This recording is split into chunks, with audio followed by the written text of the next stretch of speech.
Oromiyaa keessaa bakki burqaa atleetotaa ta'uun kan beekamu maqaadha'i. Bakki tokko moo sanii olis? Bakki tokko. Shawaa. Galatoomi. Shawaan handhuura Oromoo Geddugala Oromiyaa keessatti kan argamtu taate akkasumas illeen qa'ee ilmaan Tuulamaati kana qofa sodoon taane goottan hedduu kan of keessatti qabdu kanneen akka Jeneraal Taaddasaa Birruu kanneen akka Waaqoo Guutuu kanneen akka Sirni Gadaa Oromoo bara kam galmee hambaa UNESCOtti galmaa'e? Sirni Gadaa Oromoo akka UNESCOtti kan galmaa'e bara 2016. Galatoom. Kota Oromiyaan isin daawwachiisaa hundi keessaan una biraan hafina geejjibanatu isin danda'a. Oromiyaan handhuura fi giddugala biyyatti dachee uumamaan badhaatu jiitu jannata lafarraati. Haadha goottan danuu dachee sirna gadaa hundee dimokiraasii kan taate magaalaa guddoo biyyatti teessoo gamtaa Afrikaa fi teessoo dhaabbattoota gurguddoo addunyaa fi dippiloomotaa kan taate Finfinneen Oromiyaa keessatti argamti. As giddugala Oromiyaa magaalaa Finfinnee qe'ee tufaa bunaa qe'ee warra Tuulamaa irraa gara lixaatti yoo deemnu qe'ee goottan qaqqaalii qe'ee Hacaaluu Hundeessaa Hamboo irraa hara Wancii daawwannee hara seena qabeessa fi iddoo hawwata turizimiitiif mijataa ta'e kana daawwannee obbolaan Tuulamaa qe'ee warra Maccaatti baana. Naqamtee irraa Oraa Soorgaa fi gara abbaa seenaa daawwannee gara dhuguma seenaa qabeessa kanaa fi gara Horroo Guduruutti yoo deebine immoo ara Fincaa'aa Martii fi Nasheetiin Buhaaraatti gara Hiluutti yoo deebine immoo bosona Yaayyaa bosona bineensonni hedduun keessatti argamuu fi akkasumas qilleensa uumamaa mijataa ta'e qabdu kanaan bashannanaati. Gara Jimmaatti yoo ol deebine iddoo jalqaba bunnitti argame iddoo jalqaba uffannitti dhaamuu eegalee akkasumas masaraa Abbaa Jufaar masaraa jirma mukaatirraa ijaaramee fi seena qabeessa kana daawwachaati ittiin buhaaraati. Gara Siikoo Mandootti yoo deebine immoo haroo Dambalirraa qurxummii nyaachaa hara Shaallaa hara Laangaanoo fi Fincaa'aa Leebbis sadarkaa addunyaa yuuniskootti irratti galmaa'e kana daawwachaa ittiin buhaaraati. Gara paarkii Gaarreen Baalee paarkii seena qabeessaa fi iddoo hawwata turizimiitiif mijataa ta'ee fi akkasumas Tullu Diimtuun ol ka'iinsa 4,370 kiiloomeetira iskeerii kan qabdu akka Oromiyaatti immoo sadarkaa tokkoffaa akka Itoophiyaatti immoo sadarkaa lammaffaa irratti kan argamtu kana daawwannee akkasumas bineensota bosonaa kanneen akka Jeedala Diimtuu Jeedalli Diimtuu immoo ol ka'iinsa 3,500 irra kan jiraattu kanaan bashannanaati. Akkasumas holqa Soofumar holqi Soofumar immoo holqa baay'ee seena qabeessa fi akkasumas immoo iddoo hawwataa turizimiitiif mijataa ta'e kana akkasumas sadarkaa yuuniskootitti galmaa'e kanaan bashannanaa ittiin bu'aaraa daawwachaati. Akkasumas dirree Sheek Husseen bakki sirni gadaa uummata Oromootii fi seenaan fi aadaan uummata Oromootti baratamaati ture kana daawwachaa ittiin bashannanaati. Gara kibba Oromiyaatti yoo deebine immoo Gujii Meebokkoomii qe'ee Araddaa Jilaa bakki sirni gadaatti geggeeffamu sirni gadaa uummata Oromoo biratti sirratti bulmaata dimokiraatawaa kan ta'ee fi isa kanaan bashannanaati. Akkasumas immoo Booranaa Gumbii Gaayyaa daawwachaati. Gara baha Oromiyaa yoo deemne immoo Laga Awaash ceenee Haraaramayaa daawwannee Hararii immoo Gimbii Jogol daawwanna. Galatooma. Sirna Ardaa Jiila Oromoo Gujii keessaa bakki aangoo dabarsuutti gaggeeffamu maal jedhama?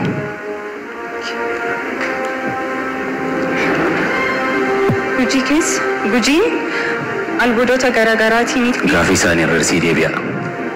Sirna Ardaa Jiila Oromoo Gujii keessaa bakki aangoo dabarsuutti gaggeeffamu maal jedhama? Maqaa iddoo.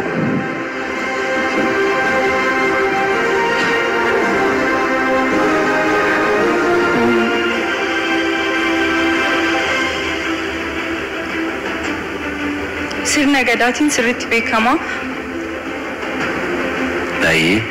Yeroo sadaffaatiif gaaficha irraan si deebi'a. Sirni Ardaa Jiila Oromoo Gujii Gujii keessa bakki aangoo dabarsuutti gaggeeffamu maal jedhama?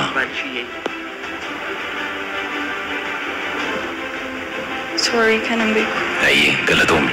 Galatoomii. Masarawwan mootota durii Oromiyaa keessatti argaman maqaa lama dhawi. Masaraa Abbaa Jufaar iddoo Jimmaa magaalaa Jimmaa keessatti kan argamudha. Masaraa Kumsaa Morodaa magaalaa Naqamtee keessatti kan argamudha. Galatoom. Irreechi hora Finfinnee turtii hoggaa 150 booda. Turtii hoggaa 150 booda yoom deebi'e? Amatasa barakam kabajam.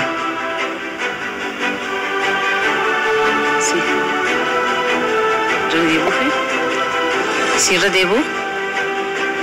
Irreechi hora Finfinnee turtii hoggaa 150 booda barakam kabajamuu eegale. Okay.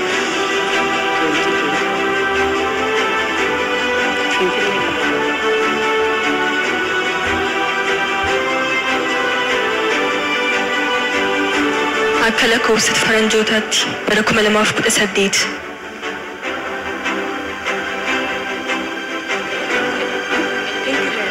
Galatoom. Paarkiiwwan jalqaba Afrikaa Oromiyaa keessatti argamu isa kam?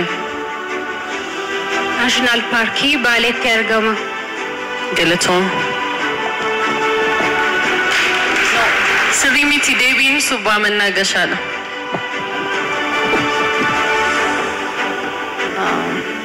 Sirni Gadaa Oromoo bara kam galmee hambaa UNESCOtti galmaa'e? Ayyee sirni Gadaa Oromoo akka UNESCOtti kan galmaa'e bara 2016. Galatoom.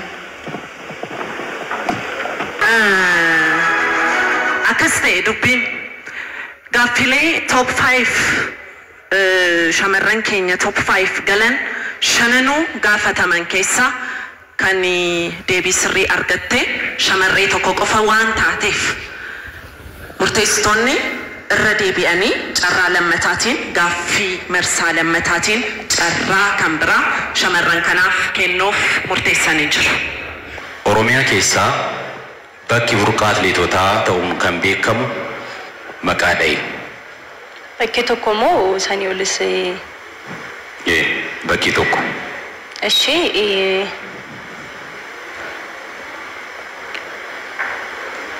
Shawaa. Ayyee galatoomi. Nyaata aadaa Oromoo tokko filadhu adeemsa qophii isaa ibsi.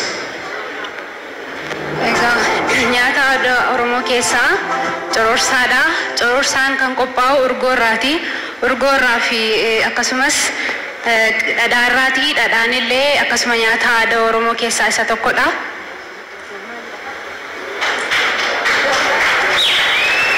Galatoomii. Maqaan godina addaa Oromiyaa naannoo Amaaraa keessatti argamu maal jedhama? Raayyaa. Gabicha irra deebinu. Maqaan godina addaa Oromiyaa naannoo Amaaraatti argamu maal jedhama? Godina addaa Oromoo Raayyaa. Ayyee galatoomii. Sirna galateeffannaa Oromoo kan ta'e Irreechi waggaatti yeroo meeqa kabajama? Waggaatti yeroo tokko kabajama. Lakki waggaatti yeroo lama kabajama. Hora sadii akkasumas immoo hora Finfinnee jedhama. Tole galatoomii. Miss Tourism Oromiyaa fi sagantaa Tourism Awardii irratti argamna. Komishiniin Tourismii Oromiyaa sagantaa kana waggaa waggaadhaan qopheessa. Haa ta'uti waltajjii irratti Miss Tourismiin tokko waggaa waggaadhaan hinuma filatamti. Garuu immoo nuti hundi keenya warreen as jirrus warreen tamsaasa kallattiidhaan daawwachaa jirrus ambaasaaddarootaa fi abukaatoo Tourismii Oromiyaa ta'uudhaan itti gaafatamummaa keenya ba'uu qabna. Naannoo keenya sirriitti beekuu qabna. Aadaa keenya duudhaa keenya sirriitti beekuun naannoo keenya beekuun warra kaaniif beeksisuun itti gaafatamummaa hunda keenyaati. Akkas Miss Tourism Oromia Barakana kan injifattu eenyulaata gaaffiiwwan adda baafannaa marsaa lamaan shamarran kanaaf dhiyaatee jira. Kanaaf murteessitoonni dafanii murteessanii nu biraan kan gaantaa shamarran kun hundumti isaanii guddattootadha. Beekumsa isaanii dubbisuudhaan laaluudhaan barachuudhaan boriftaan fooyyeffatanii hawaasa isaanii naannoo isaanii shamarran sirriitti tajaajiluu danda'an carraan kun isaaniif carraa gaariidha. Yoo of ga'oomsuudhaaf of barsiisuudhaaf dubbisuudhaaf itti fayyadaman waltajjiin kun waltajjii guddaadha. Waltajjii addunyaan daawwachuu irratti argamu biraandii guddaadha. Kanaaf waltajjii kanarratti hirmaachuun mataa isaatiin carraa gaariidha. Carraa kanatti immoo fayyadamuun amma wantoota wallaalan amma wantoota deebisuu dadhaban boriftaan dubbisanii baratanii beekumsa isaanii dabaluu danda'u, of barsiisuu danda'u, of beeksisuu danda'u.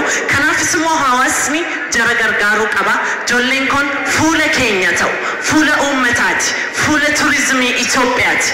Boriftaan bakka deeman hundumaatti har'a ga'umsa hin qaban jechuun boriftaan ga'umsa hin qaban jechuu miti. Barachuu danda'u, dubbii